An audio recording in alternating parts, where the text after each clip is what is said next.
Break my wild stallion, cowboy. You can marry my daughter. She had seen this before. 3 men in as many years, one left on a stretcher, one left on horseback, riding hard and never looking back. The third, well, nobody in Blackwood Gulch spoke the third man's name anymore.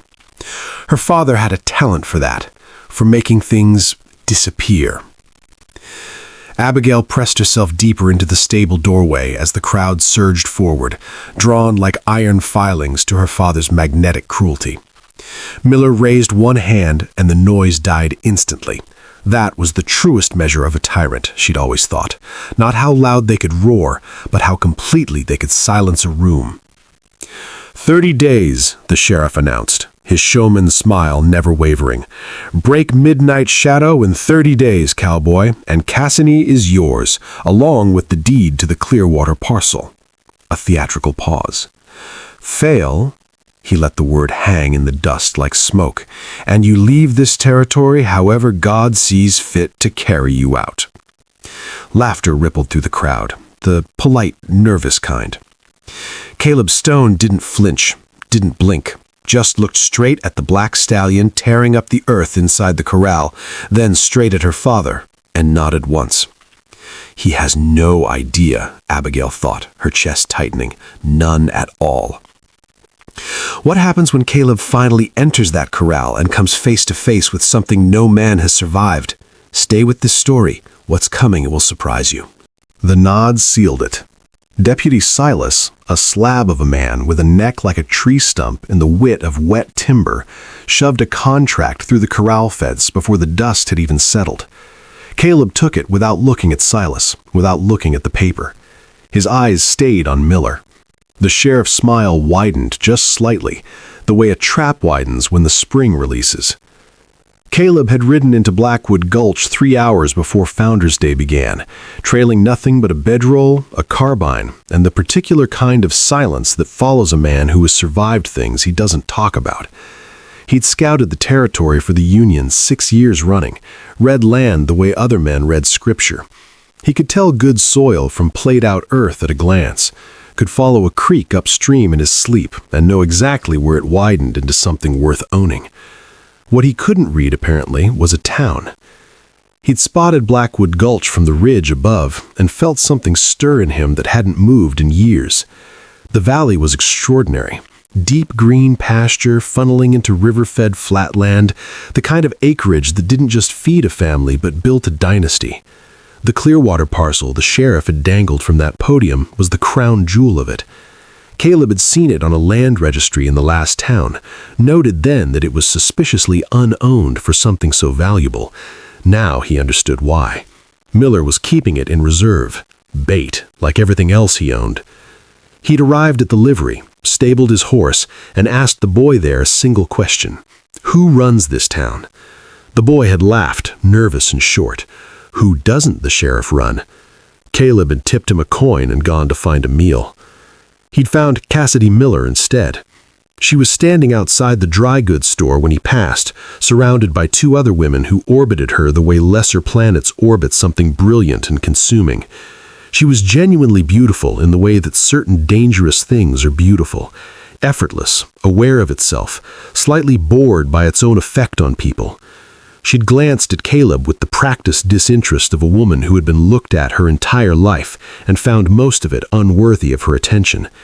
Then she'd looked again, a half-second longer, and turned away.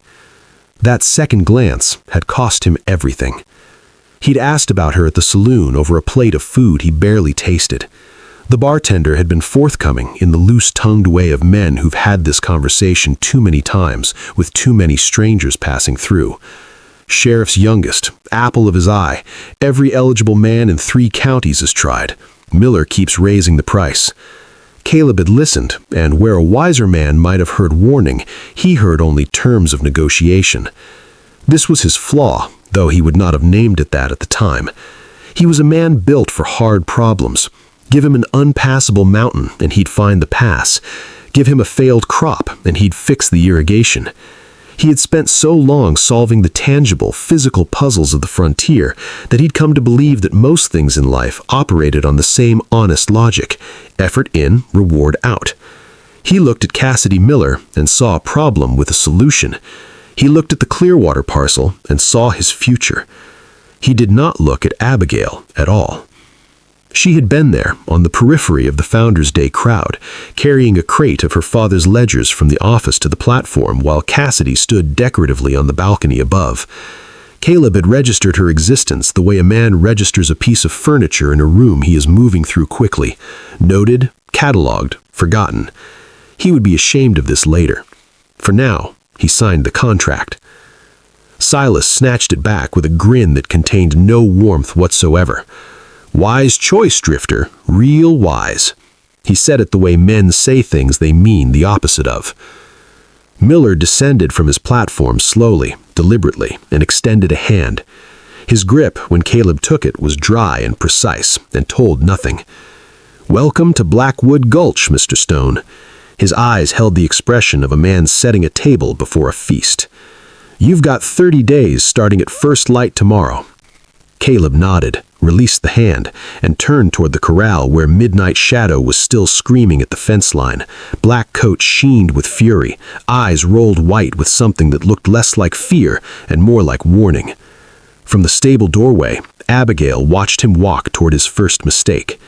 She picked up her crate and said nothing. She never did. She never did. And yet the next morning, when the whole of Blackwood Gulch gathered at the corral fence like spectators at a hanging, Abigail was there too.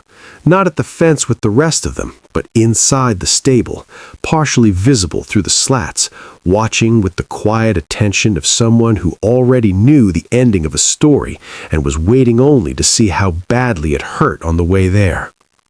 Caleb came at first light, as agreed. He'd spent the night studying the Stallion from a distance, the way he used to study terrain before a scout, patient, methodical, building a map in his mind. Midnight Shadow was exceptional. There was no other word for it. 16 hands at least, pure black from muzzle to hock, with the kind of deep chest and sloping shoulder that meant he was built not just for speed, but for endurance, for war almost. Whoever had bred this animal had bred something close to perfect, and something close to perfect, in Caleb's experience, was always the most dangerous kind of thing. He climbed the fence slowly. The crowd murmured. Someone near the back made a wager. He heard the clink of coins. The moment Caleb's boots hit the corral dirt, Midnight Shadow stopped moving. That was the first thing that surprised him. He'd expected the horse to charge immediately, to test him with raw aggression the way frightened animals do. Instead, the stallion went absolutely still at the far end of the corral, head raised, nostrils working, dark eyes fixed on Caleb with an intelligence that was almost uncomfortable to look at directly. Not fear, not aggression, something more considered than either. Assessment. Caleb took 3 slow steps forward, hands loose at his sides, weight balanced. He'd broken difficult horses before, Mustangs, war-trained cavalry animals, an Andalusian stallion in Santa Fe that had put 2 vaqueros in the dirt before Caleb spent 4 days gentling it down. He knew the method. Patience, pressure, release. Establish dominance through calm, not force. He took a 4th step. Midnight Shadow exploded. He came from a dead standstill into a full charge in less than a heartbeat. No warning, no telegraphing, no rearing to intimidate first. Just velocity, sudden and total.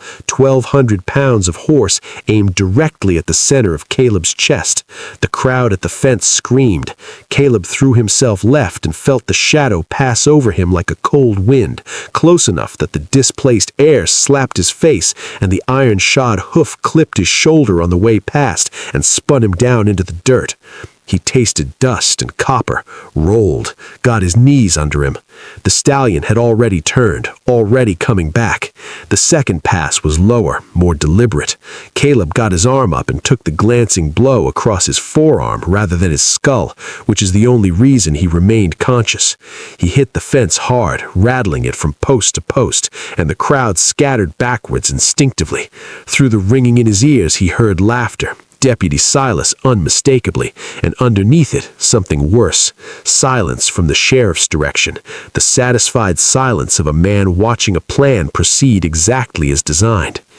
Caleb pulled himself upright along the fence, chest heaving. His shoulders screamed. His forearm was already swelling.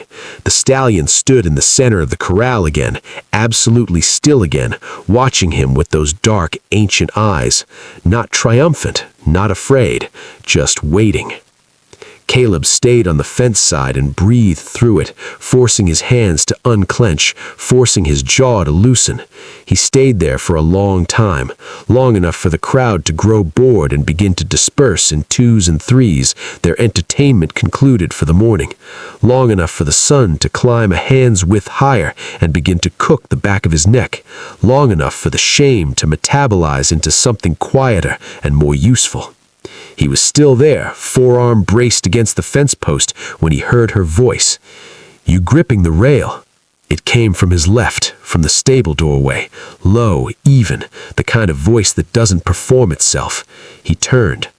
Abigail Miller stood in the shadow of the stable entrance, a feed bucket in both hands, looking at him with an expression he couldn't immediately classify.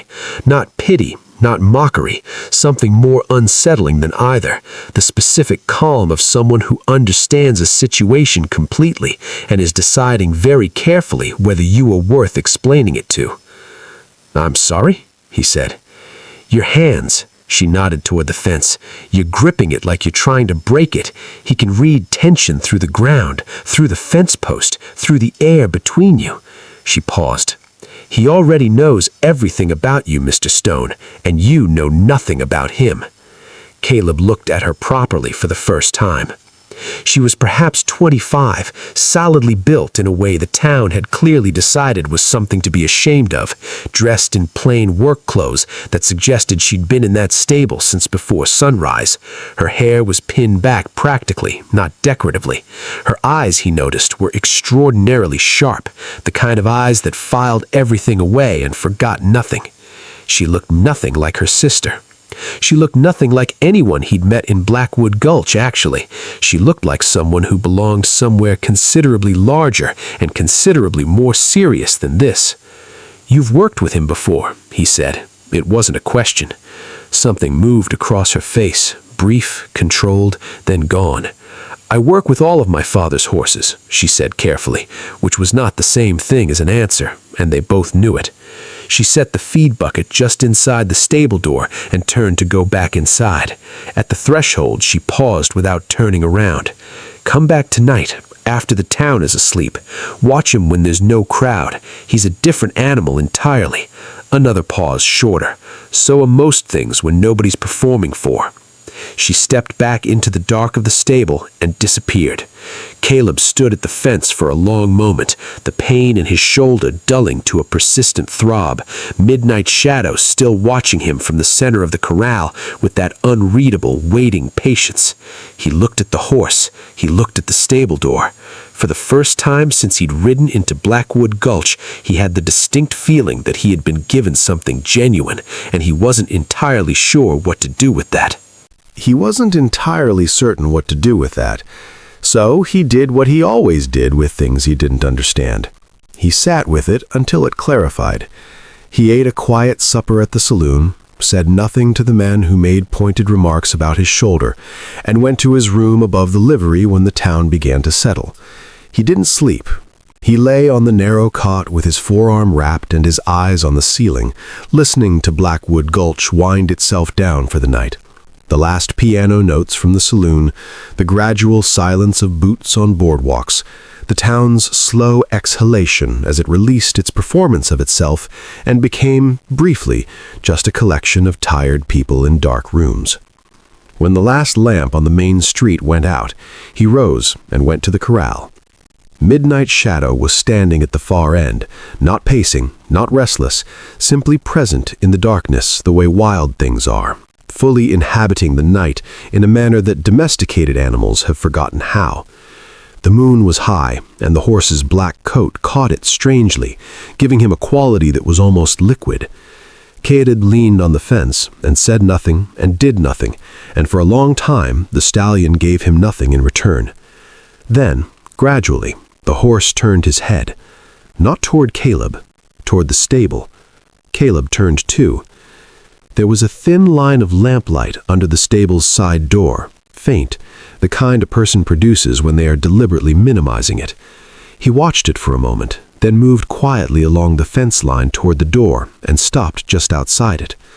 Through the gap, he could hear the soft sounds of careful movement, the whisper of paper, the dry rustling of plant material, the particular focused quiet of someone working. He pushed the door open. Abigail was kneeling on the stable floor, surrounded by small cloth bundles, each tied with twine, each set beside a handwritten card no bigger than a playing card. She was working by a single shielded lantern, writing in a hand so small and precise it looked engraved rather than written. Around her, organized with a tidiness that felt almost surgical, were clusters of dried herbs, valerian root, he recognized, and chamomile, and several things he couldn't name, alongside a shallow dish of something dark and pungent that smelled of molasses and something mineral underneath. She looked up when he entered.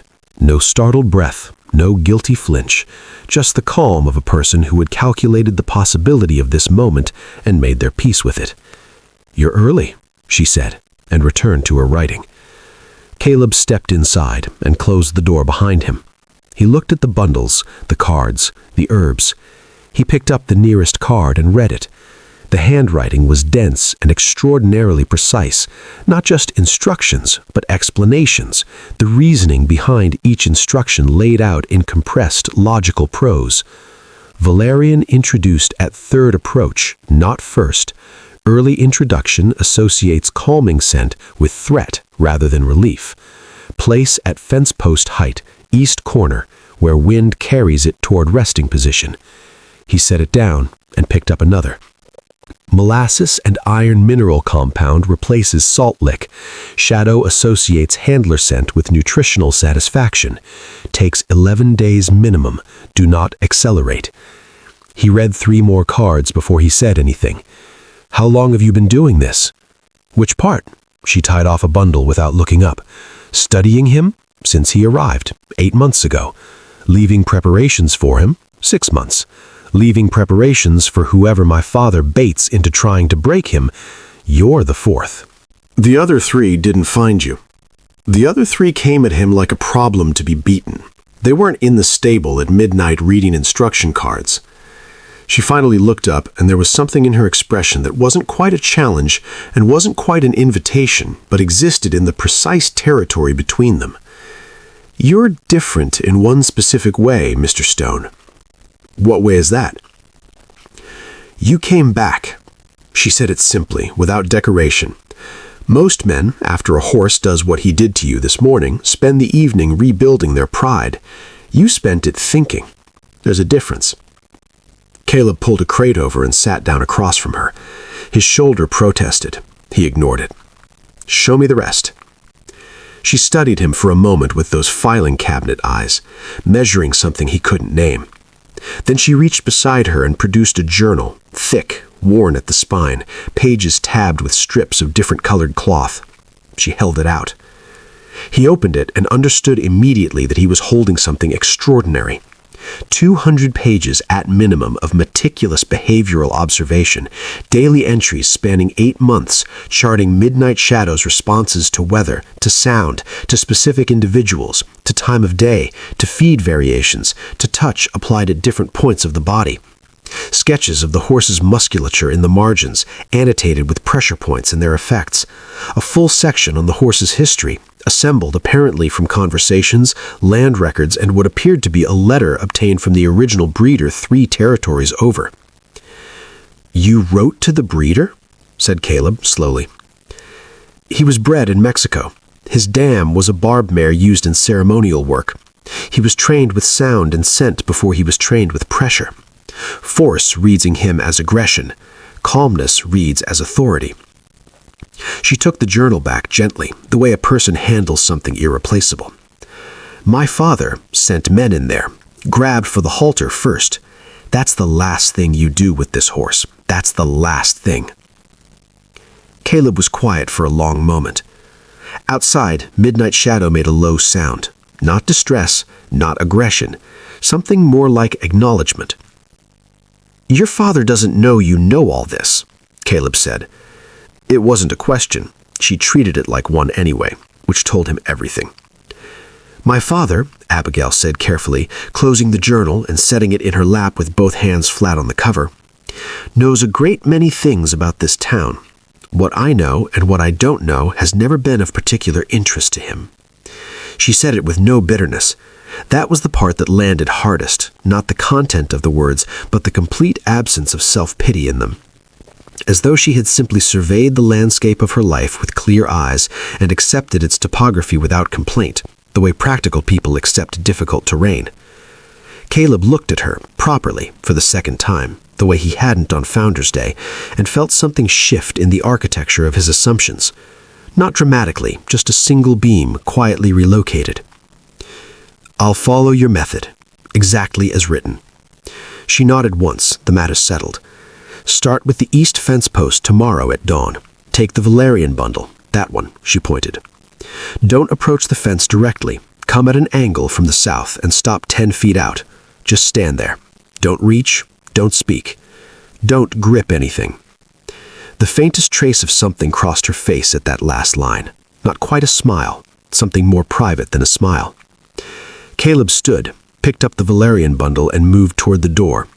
At the threshold, he stopped, the same place she had stopped the night before, and without turning around said, The third man, the one nobody names anymore. The stable went very still. What happened to him? Behind him, he heard Abigail draw a slow, controlled breath. Follow the method exactly, Mr. Stone, and you won't need to know. And he wouldn't need to know. That was what he told himself each morning for the next 11 days, as he stood at the east fence post at dawn, valerian bundle in hand, approaching at the southern angle exactly as written, stopping at exactly 10 feet, gripping nothing. The method was working, slowly, almost imperceptibly, the way real things change. Midnight Shadow no longer charged at his presence. He no longer went entirely still with that loaded, dangerous assessment either. He simply existed near Caleb with a gradual, grudging tolerance that felt, in its own way, more significant than any dramatic breakthrough could have. Small victories. Caleb was learning to count them. On the 12th day, he found a note tucked under the valerian bundle at the fence post. Not a card this time, a folded piece of paper. The handwriting the same compressed precision, but the tone different, quieter, more careful. Come to the stable after supper. Come alone. Come hungry. Not for food. He came.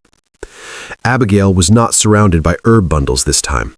She was sitting at the small desk in the stable's back room, a space Caleb hadn't known existed, tucked behind the grain storage, accessible through a door disguised as wall paneling.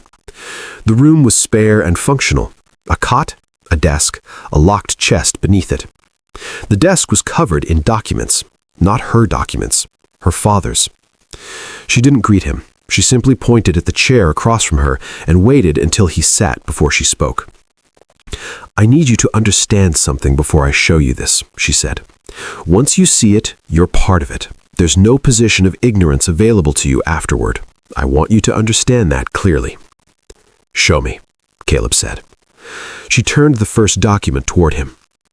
It was a land deed, the Clearwater parcel, the one Miller had dangled from the Founder's Day podium.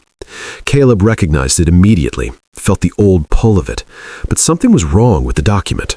He leaned forward and read more carefully and felt the pull curdle into something cold. The deed had 2 signatures. The first was Miller's.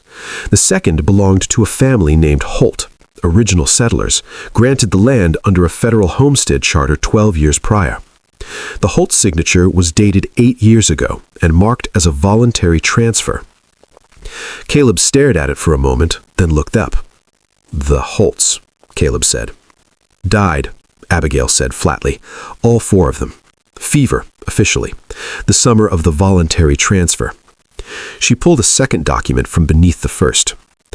"Except the county physician's record, which my father keeps locked in his office because he keeps everything that could be used against him, which is its own particular kind of arrogance, lists the cause of death as acute arsenic poisoning." The stable was very quiet.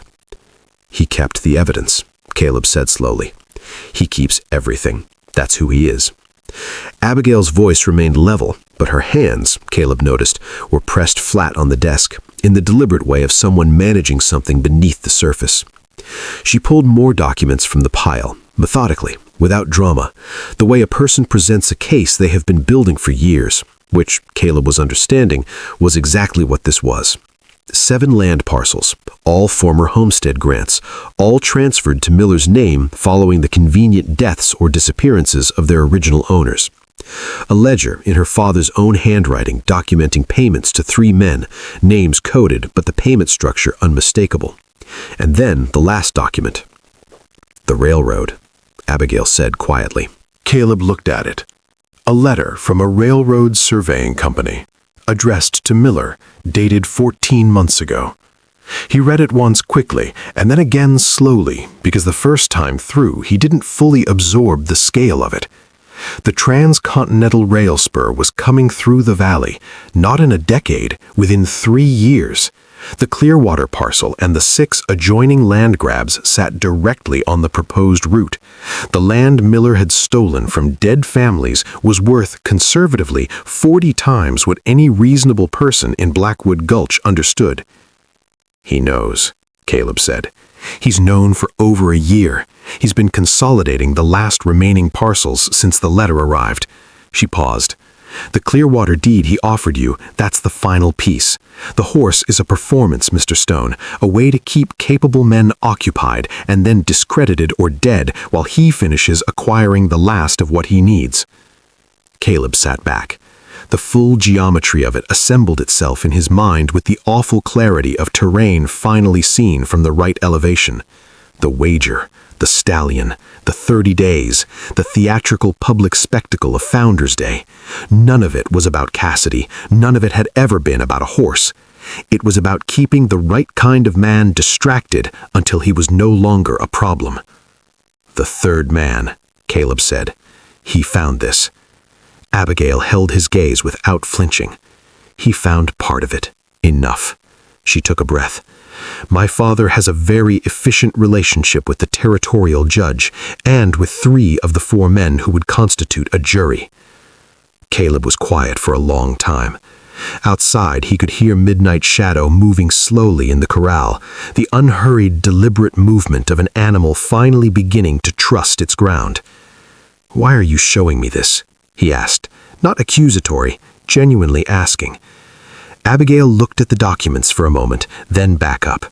When she spoke, the precision was still there, but something underneath it had shifted. Something that had been held at careful distance had moved just slightly closer to the surface. "Because you came back," she said, "and because you followed the method exactly as written." She paused.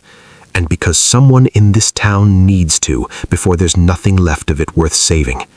She began collecting the documents with the same methodical care with which she'd presented them, returning them to their precise order, and Caleb watched her and understood that she was looking at a woman who had been carrying the full weight of this knowledge entirely alone, in a back room behind a false wall for God only knew how long.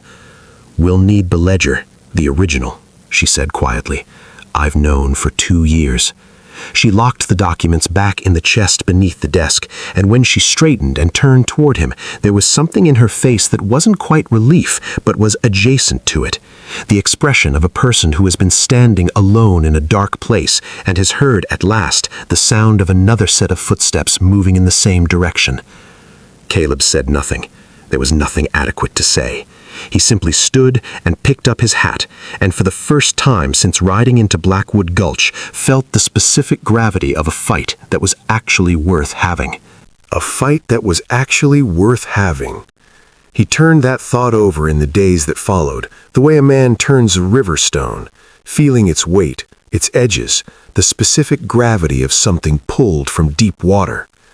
He had come to Blackwood Gulch hunting a transaction, land for effort, a wife for status, the clean contractual logic of a frontier bargain. What he had found instead was something that had no column in any ledger he knew how to read. He went to the corral each morning. He followed the method exactly, and each evening, quietly, without announcement or ceremony, he went to the back room behind the false wall. It began practically, reviewing what Abigail knew, mapping the evidence against Miller's operation, identifying the gaps in what they could prove and what they could only suspect. She was a precise and unsentimental analyst. She laid information out the way she laid out her herb preparations, organized, reasoned, each element in deliberate relationship to the others. Caleb would push at the edges of her conclusions, and she would push back, not defensively, but rigorously, and twice she'd changed her position mid-argument when his logic was sound, without ego, without ceremony, simply adjusting the map to reflect the better information. He had never met anyone who thought quite like that. On the fifth evening, she made coffee, real coffee, not the burnt grain approximation the saloon served, from a small tin she kept in the chest alongside the documents, and the gesture was so unexpectedly domestic in that spare, hidden room that they both acknowledged it with a brief, slightly startled silence before moving on. On the sixth evening, she was already there when he arrived, a second cup waiting on the desk without comment. He sat down and they worked, and the coffee was good. And the silence between the working was the particular comfortable silence of people who have stopped needing to perform for each other. He noticed things, the way she thought aloud in half sentences, trusting him to complete the logic without explanation, the way she laughed, rarely, and always at something genuinely surprising, and always with a kind of startled quality, as though she'd been caught off guard by her own amusement, as though laughter had not historically been something that happened to her often enough to feel expected.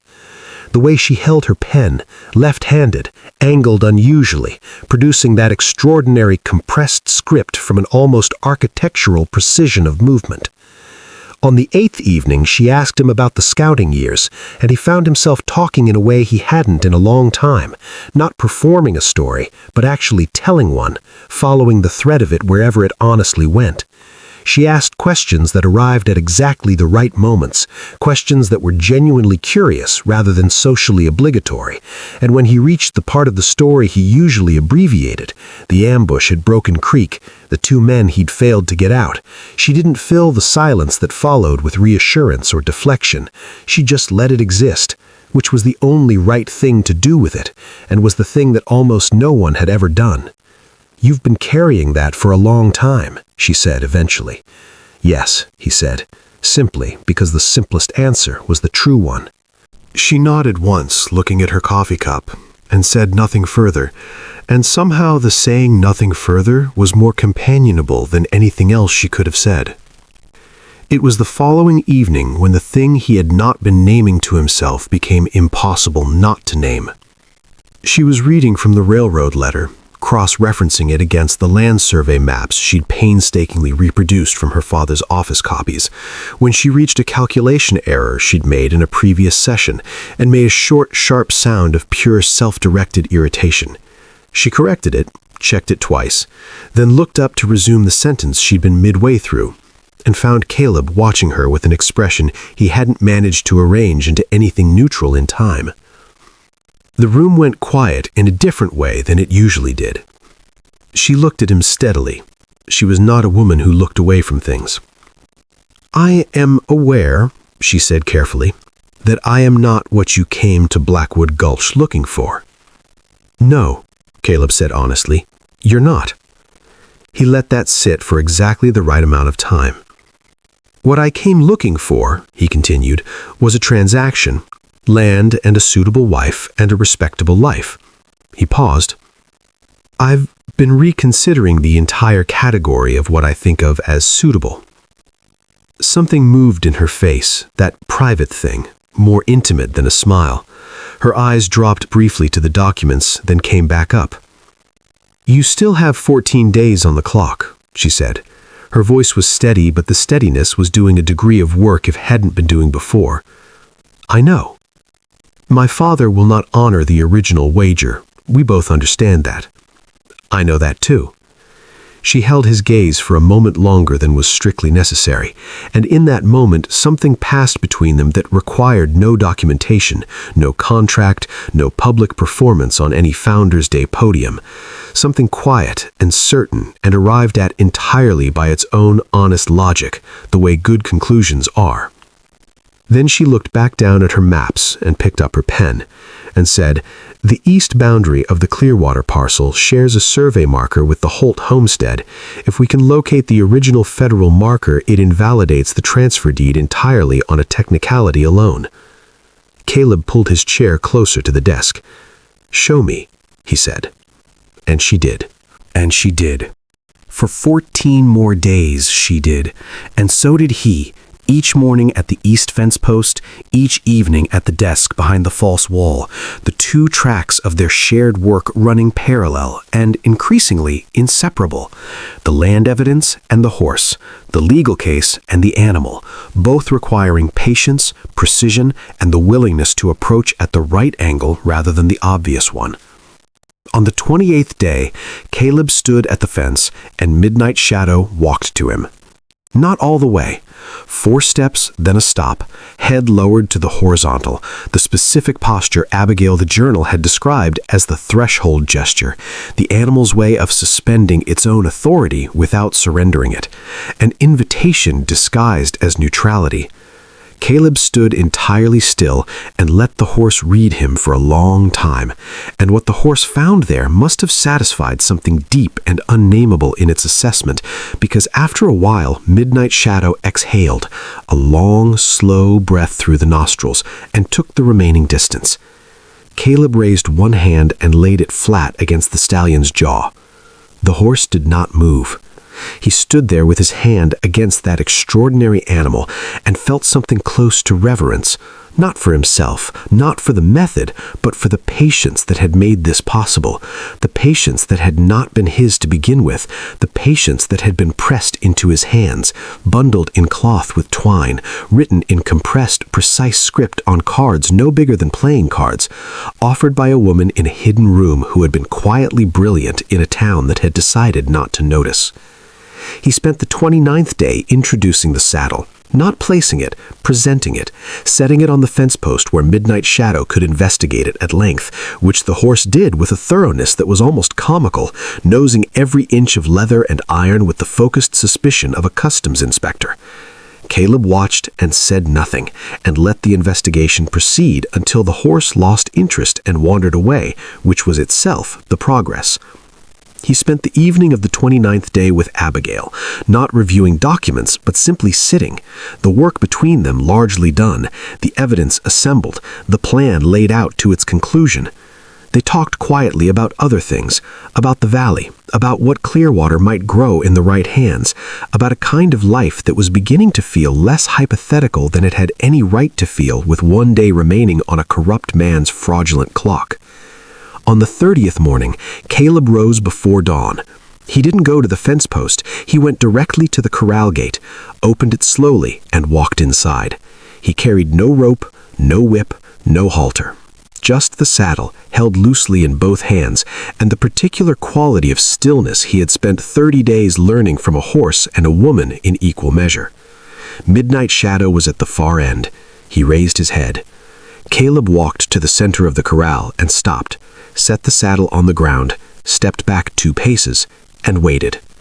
What happened next took 40 minutes and no force whatsoever. The horse came to the saddle the way he'd come to Caleb's hand, in stages, on his own terms, each approach a negotiation and each conclusion his own. When Caleb finally lifted the saddle and held it at the horse's shoulder, Midnight Shadow stood without trembling, without the explosive readiness that had put 2 men in the dirt and sent a third out of the territory. He stood with a grounded, considered calm, the calm of an animal that had been met honestly and had decided on that basis to extend trust. Caleb cinched the saddle, mounted in one slow, fluid motion. The horse moved beneath him like water finding its level, a single rolling adjustment, a brief elevation of energy testing the weight and finding it familiar, and then, extraordinarily, stilled. Caleb sat him for a long moment in the empty corral in the early morning quiet, feeling the power held in perfect suspension beneath him, and then he turned the horse toward the gate and rode him out into the main street of Blackwood Gulch. He did not hurry. That was the thing people would talk about afterward, not the riding itself, but the pace of it. The absolute unhurried certainty of a man on a horse that had chosen to carry him, moving through the center of the town at a slow, deliberate walk, as though the previous 30 days had been not a contest, but a conversation, and this was simply its conclusion. Word spread the way words spread in small towns, faster than horses, faster than fire. By the time Caleb reached the town square, there were people on the boardwalks on both sides of the street, emerging from shops and homes and the saloon, with the particular stunned quality of witnesses to something they had privately believed impossible. The murmuring built gradually, rising from both sides of the street like water finding its banks. Midnight shadow walked through all of it, without breaking stride.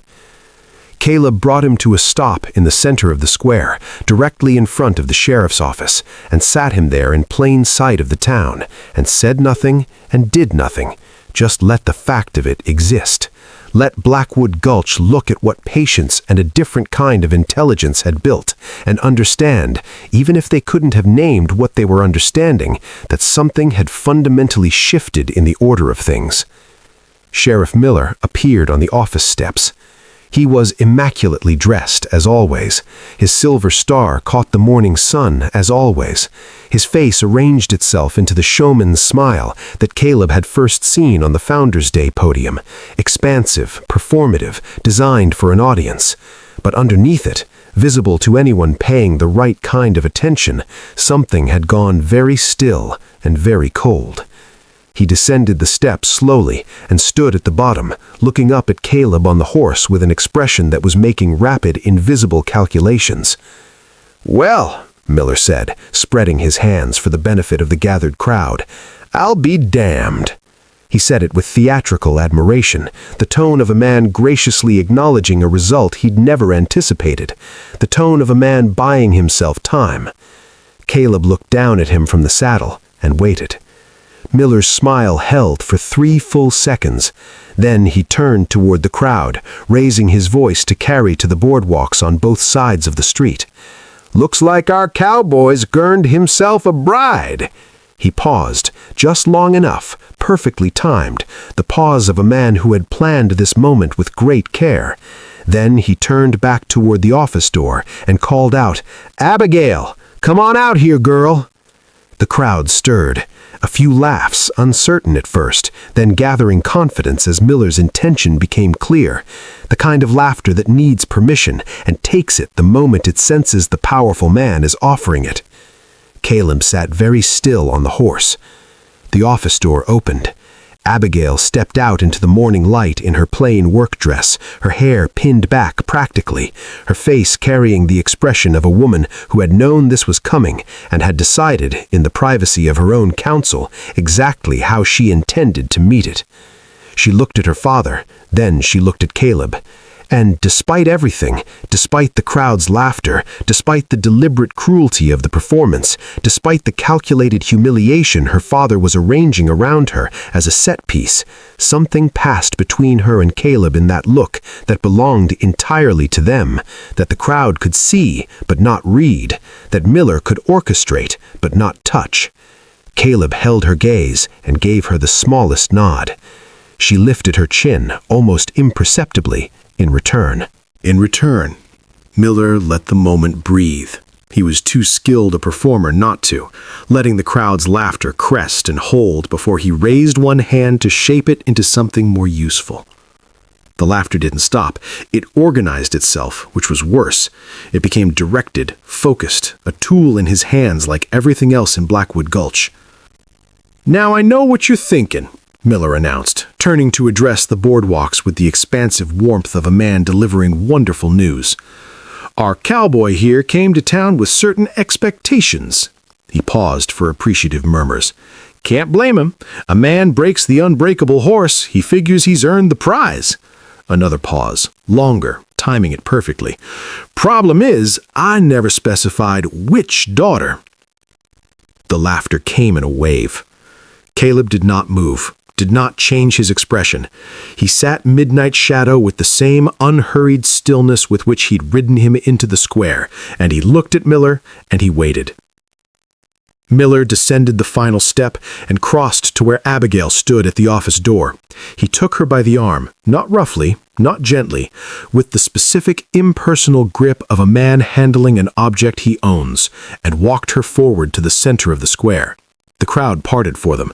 People laughed, some with their hands over their mouths, some openly, some with the slightly sick quality of people who know they're witnessing cruelty and are laughing anyway because the powerful man in the center of the square has made it the price of belonging. Cassidy watched from the upstairs balcony with an expression Caleb couldn't read from the saddle and didn't particularly try to.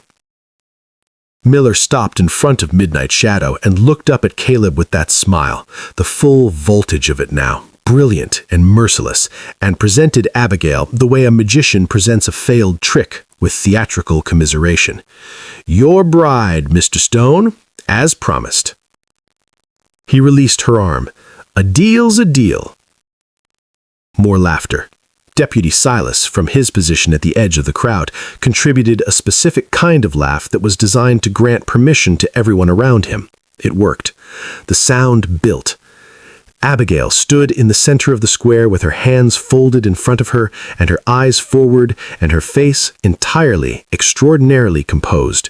She was not performing composure. She had simply gone somewhere inside herself that the crowd's noise could not reach, some quiet interior room she had evidently furnished and maintained for exactly these occasions, of which Caleb understood there had been many. That composure, in this moment, was the bravest thing he had ever seen. He dismounted, not quickly, slowly, deliberately, the way he did everything when it mattered. He came down from the saddle on the near side, handed Midnight Shadow's reins to the nearest bystander, a boy of about 12, who took them with wide eyes and held them like a sacred object, and walked to where Abigail stood. The laughter began to thin at the edges, uncertain of itself. He stopped in front of her. She looked up at him with those clear, filing cabinet eyes that had catalogued him from the first moment in the stable doorway and had found him, apparently, worth the investment of everything she'd shown him since.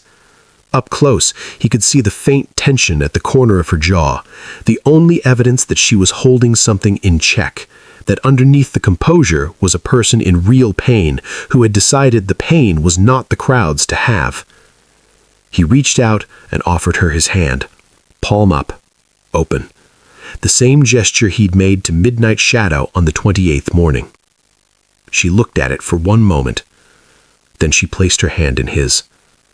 The laughter stopped. Not immediately. It tapered, confused by what it was seeing, losing its shape because the shape of the scene had changed, and the crowd hadn't been given new instructions. Miller's smile didn't falter, but something behind it did, something small and structural. A single beam quietly relocated. Caleb turned to face him, Abigail's hand in his, and addressed him in the same level, carrying voice he'd used with difficult terrain and difficult animals and difficult men for 20 years. "I accept your terms, Sheriff." He paused one beat. "All of them." Miller's eyes moved between Caleb and Abigail and back again, with the rapid calculation of a man reassessing the board. His smile remained. His eyes did not. "Silas," he said, without looking away from Caleb, "get the preacher." Silas pushed off from the wall. "Boss, you sure you wanna?" "Get." A single syllable, absolute, the mask slipping precisely 1 millimeter. "The preacher." The square rearranged itself around this new instruction, people shifting, murmuring, the laughter gone entirely now, replaced by something more complicated and less comfortable.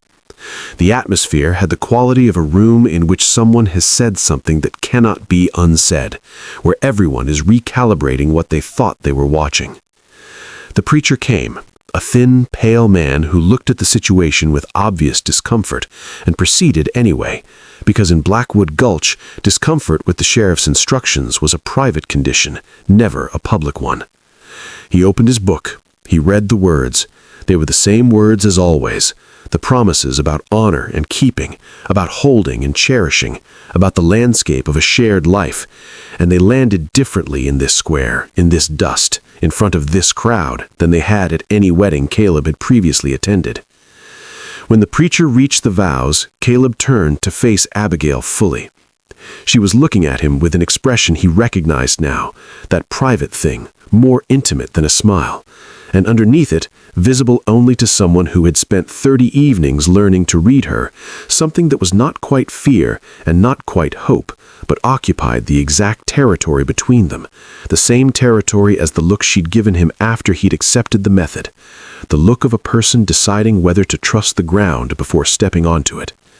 He held her gaze, and his own was steady, and said everything his voice was not permitted to say in this public square, in front of this crowd, and this calculation of a man. She heard it. He knew she heard it because she exhaled, slowly, quietly, and the faint tension at the corner of her jaw released. "I do," she said, clear, level, entirely her own. "I do," Caleb said, and meant it in every direction the words could possibly travel. Miller produced the marriage document himself. He had it ready, Caleb noted, had been carrying it, which confirmed every calculation Abigail had laid out in the back room behind the false wall. This had always been the plan. The horse, the wager, the theatrical revelation, all of it engineered toward this document, toward Caleb legally neutralized as a land claimant by virtue of having married into the family, subject now to Miller's authority, his access to the Clearwater deed legally complicated by a marriage contract that Miller's pet judge would interpret however Miller required. Caleb signed it without hesitation. Miller watched him sign with the expression of a man watching a door close on something that had briefly worried him. The smile returned to its full warmth. He clapped Caleb on the shoulder with paternal generosity. "Welcome to the family, son." Caleb looked at the hand on his shoulder, then at Miller. Then he smiled, for the first time genuinely in the sheriff's presence, and Miller, to his credit, almost managed not to show what that smile did to his certainty. Almost. Because what Miller did not know, what he could not know, because he had spent 20 years looking past the woman now standing at Caleb's side, was that Abigail had spent the previous evening removing the original ledger from his office. It was no longer where he kept it. It was no longer where he kept it. It was under the floorboard of the stable's back room, beneath the cot, wrapped in oilcloth alongside the physician's arsenic records, the land transfer documents, the railroad letter, and 6 months of Abigail's own meticulous annotations cross-referencing every element of her father's operation into a case so complete and so precisely constructed that it required only one thing to become actionable: a federal marshal. Caleb had written the letter on the 27th day, the day before Midnight Shadow first walked to him, and had paid the livery boy $2 silver to ride it to the territorial capital without telling anyone, particularly without telling anyone who wore a silver star. He had addressed it to Marshal Thomas Reed, whose name he knew from his scouting years, a man he had twice shared a fire with in difficult country and found to be the specific kind of honest that survives long exposure to dishonesty without becoming it. He had calculated 12 days for a response. The wedding had occurred on day 30. The marshal, if the letter had arrived and Reed had moved at reasonable speed, was somewhere between 4 and 6 days out. They had 4 to 6 days to not get killed. This was the part of the plan Caleb had not written down. The night of the wedding, such as it was, conducted in dust and spectacle and the sheriff's particular brand of theatrical contempt, Abigail moved her few possessions from the house to the stable's back room, which was now, by the legal and social logic of Blackwood Gulch, their residence. Miller had offered them the house's spare room with the magnanimous generosity of a man who believes he is extending charity to people he has already defeated. Caleb had declined with equal graciousness. He preferred, he said, to be close to the horse. Miller had found this amusing. He would not find the next morning amusing. Caleb was in the sheriff's office at dawn before Miller arrived, exercising the right of a family member, a right the wedding document had created and that Miller's own legal architecture now could not easily revoke without drawing the kind of attention he preferred not to draw. He did not go for the ledger's original hiding place. He went for the secondary files, the payment records, the correspondence with the territorial judge, the survey documents Miller kept in the unlocked cabinet because he had never imagined anyone would have the access or the audacity. He was calm and methodical, and he was done in 40 minutes, the documents folded inside his jacket, the cabinet relocked, the office exactly as he'd found it. On the second day, Abigail went, alone. This was her design, not his. And when she'd laid it out the previous evening, he'd started to object, and she'd looked at him with the precise expression that had by now become their private shorthand for, "I have already considered your objection, and here is why the logic doesn't support it." And he'd closed his mouth and listened. She had spent 25 years being invisible in that office. She knew where every floorboard creaked and which drawer stuck and what her father's schedule allowed. She also had a legal right, now codified in the marriage document Miller himself had produced, to access the family's administrative records for household management purposes. It was, she explained, with the faintest trace of that private smile, almost elegant. She was back in 40 minutes. She had the judge's correspondence and 3 years of financial ledgers from the cabinet behind the false panel that Miller had shown no one, that Abigail had known about for 4 years, having discovered it at 16 while cleaning the office and never once given her father reason to know she'd found it. On the third day, Deputy Silas began watching the stable. This was expected, Caleb had built it into the timeline, but the watching had an increased intensity on the third day that suggested Miller was growing uneasy in ways he couldn't yet articulate. Men of Miller's construction operated on instinct sharpened by years of successful predation. He could not have identified what felt wrong, but something did, and he had deployed Silas the way he deployed all blunt instruments, without precision, but with persistence. Caleb went about his days with midnight shadow, visibly, publicly, giving the watching something ordinary to watch. He rode the horse through town each morning at the same unhurried pace, nodding to the same shopkeepers, stopping at the same water trough. He was so aggressively unremarkable that Silas, by the third afternoon, had begun to look bored. On the fourth evening, a settler named Harding came to the stable, a quiet man, one of the original homesteaders, whose land sat adjacent to the Clearwater parcel.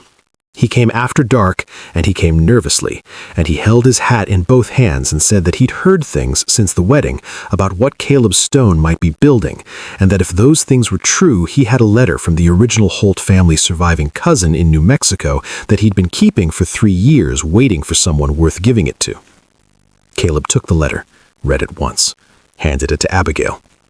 She read it and set it carefully on the desk and put both hands flat on the cover the way she did when something mattered more than she intended to show. "That's the last piece," she said quietly. "Yes," Caleb said. Harding looked between them. "There are 4 others," he said carefully, "settlers, who've been waiting the same way I've been waiting." He paused. "We didn't know who to trust." "You can trust her," Caleb said, without hesitation, nodding toward Abigail. Harding looked at Abigail with the slightly recalibrating expression of a man who had updated a long-held assumption, then nodded, slowly, the nod of a man who has looked at something properly for the first time and found it considerably more substantial than the town's consensus had led him to believe. On the 5th morning, Marshal Thomas Reed rode into Blackwood Gulch. He came with 2 deputies and the quiet, load-bearing authority of federal jurisdiction. And he rode directly to the stable because Caleb's letter had told him exactly where to go and exactly what he would find there. Abigail met him at the stable door with the oilcloth package under one arm and the assembled settler testimonies under the other, organized with the same compressed, precise methodology that had governed everything she'd built in that back room over the years. She walked Reed through the evidence with the focused, sequential clarity of someone who had been constructing this presentation in her mind for a very long time. Reed listened without interrupting. He was that kind of man. When she finished, he was quiet for a moment. Then he looked at the documents and back at Abigail and said with the plain directness of someone who deals in facts rather than theater, "Ms. Miller, this is the most complete corruption case I have received in 17 years of federal service." "Mrs. Stone," Abigail said, quietly and without particular emphasis. Reed absorbed this, nodded once in acknowledgement, and turned to his deputies. "Bring the sheriff." They went. Caleb watched them go from the stable doorway, midnight shadow warm and present at his shoulder, and felt the specific satisfaction of a man who has approached something impossible at exactly the right angle and felt it finally yield. Behind him, Abigail was already reorganizing the documents for the federal record, her pen moving in that precise architectural hand, building the case into its final form with the same methodical care she'd applied to everything: the herbs, the notes, the journal, the hidden room, the years of invisible, patient, extraordinary work that a town had looked directly at and failed entirely to see. He turned and watched her, and felt something so uncomplicated and so complete that it required no analysis and no column in any ledger. Outside, across the square, the sheriff's office door opened. The sheriff's office door opened. Miller came out straightening his vest, the way he did every morning. The small, habitual performance of a man who understood that authority is partly costuming. He saw Reed's deputies on the steps before he saw Reed himself, and something in his face shifted through several calculations in the space of a single second. Not panic. Men like Miller don't panic. They reassess. They look for the angle, the leverage, the exit that lesser men haven't spotted yet. He found none. Reed was standing in the center of the square with the patient, weather-worn authority of a man who has done this many times and found that stillness is more persuasive than spectacle. He held the federal warrant at his side, not raised, not brandished, simply present, the way real authority is present without needing to announce itself. Miller's eyes moved across the square and found Caleb in the stable doorway. The reassessment continued, rapid and invisible. Then, for just a moment, one unguarded structural moment, he looked at the stable doorway and understood not just what had happened, but how. And the how of it arrived with the specific force of a man realizing that the thing he had always looked past had been the thing that undid him. He looked away quickly, but not quickly enough. Reed read him the charges in the plain, sequential manner of federal process.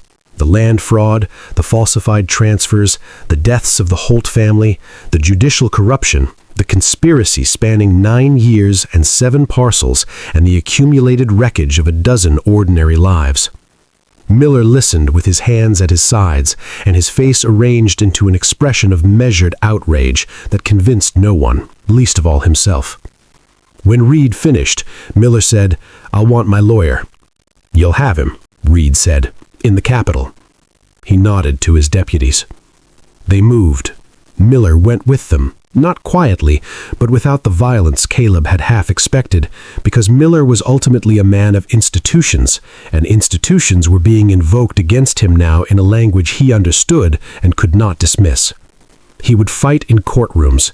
He would use every connection and every favor and every remaining instrument of the system he had corrupted so thoroughly. Some of it would work, not enough of it. Caleb watched the deputies walk Miller across the square toward the federal horses and felt something he had not anticipated, not triumph, not satisfaction exactly, something quieter. The particular relief of a reckoning that has finally arrived after too long a delay, the way a storm clears air that has been building pressure for years. Then Silas moved.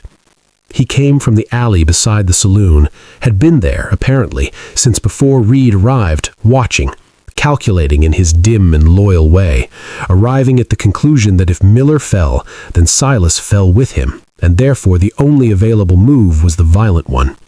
He came with his pistol already drawn, and he came fast for a large man, moving toward Reed's back with the committed momentum of someone who has stopped thinking and started acting. Caleb was already moving. He crossed the square at a dead run and hit Silas from the side 2 steps before the deputy reached Reed, driving them both into the dirt in a collision that was purely physical and entirely conclusive. Silas lay in the dirt breathing hard, and Caleb stood over him, and the square was very still. Reed looked at Caleb with the measured appreciation of a man who does not use the word thanks lightly. He used it anyway. Then it was done. The town rearranged itself around the new reality the way towns do, slowly, with the slightly dazed quality of people emerging from a long darkness into light, so gradual they hadn't noticed it changing until suddenly they could see clearly. Harding and the 4 other settlers filed formal claims with Reed's office before noon. The territorial judge was wired by afternoon. Cassidy Miller left on the evening stage with a trunk and the expression of a woman rapidly rewriting her own history, which Caleb found he had no particular feeling about either way. He went back to the stable. Abigail was with Midnight Shadow in the corral. Not training, not working, simply standing beside the horse with one hand on his neck and her face turned toward the valley beyond the fence line, toward the Clearwater parcel visible in the middle distance, its pasture deep green in the afternoon light, exactly as Caleb had seen it from the ridge on the day he'd ridden into Blackwood Gulch hunting a transaction. He leaned on the fence beside her. She didn't look at him immediately. She looked at the land. "The federal survey marker is on the east boundary," she said, "where I told you. Once Reed's office confirms it, the Clearwater deed reverts to federal homestead status." She paused. "We could file a joint claim. The marriage document actually makes that straightforward." "I know," Caleb said. "It would take work. The east pasture needs drainage. The north fence line is collapsed along most of its length." She was cataloging practically, the way she cataloged everything, but her voice had a quality underneath the practicality that was doing something other than cataloging. It wouldn't be easy. "No," Caleb agreed. She was quiet for a moment. Midnight Shadow breathed slowly beside her, entirely at peace in the afternoon sun, the legendary unbreakable horse standing in the open air of a valley that was, improbably, beginning to feel like it belonged to the right people. "I've never had anything that was mine," Abigail said, simply, without self-pity, as a statement of plain fact. "Not a room, not a decision, not a—" She stopped, started again. "I've been the record keeper of other people's lives for as long as I can remember." Caleb turned from the valley to look at her. "That's finished now," he said. She turned too and looked at him with those clear, undeflectable eyes that had measured him in a stable doorway 30 days ago and decided, against considerable available evidence to the contrary, that he was worth the investment. She held his gaze for a long moment, the full, direct, unflinching hold of a woman who has stopped performing smallness for a world that demanded it. "Yes," she said, "it is." He reached out his hand, palm up, open, the gesture that had become their language before they had words for what they were saying. She looked at it, placed her hand in his. The same as the square, the same as always, except that this time there was no crowd to confuse it, no performance to survive, no cruel architecture to navigate around. Just 2 people in a valley in the afternoon light making the same honest decision they'd been moving toward since the night she'd handed him a journal in a hidden room and trusted him with everything she'd built inside it. Midnight Shadow shifted beside them, unhurried, and turned his head toward the open pasture as though considering the distance and finding it entirely manageable. Caleb looked at the land, at the horse, at the woman beside him. He thought about the man who had ridden into Blackwood Gulch hunting a transaction, land for effort, a wife for status, the clean contractual logic of a frontier bargain. He thought about how completely and usefully wrong he had been. The best things, he was understanding, don't operate on that logic at all. They operate on patience and precision and the willingness to approach at the right angle. They operate on notes left under valerian bundles, and coffee made from a hidden tin, and arguments that end when the logic is sound, and eyes that look at you across a stable lantern and file you away, carefully, in a place reserved for things worth keeping. They operate, in other words, exactly like breaking a wild stallion. Not by force, by showing up, by following the method, by earning slowly and honestly the right to be trusted. The sun moved toward the ridge, the valley held its light, and in the new quiet of Blackwood Gulch, a quiet that felt for the first time in a very long time like something other than suppression, Caleb Stone and Abigail Miller began the first day of everything that came next. And that right there is where the real story begins. If this story moved you, if you stayed all the way to this moment in the valley, then you already know what to do. Hit that like button and leave a comment below telling us which chapter gripped you hardest. Share this with someone who needs a story that reminds them that the strongest person in the room is not always the loudest one. And subscribe, because the next story we're building is already waiting, and it starts with a line that will stop you cold. Don't miss it.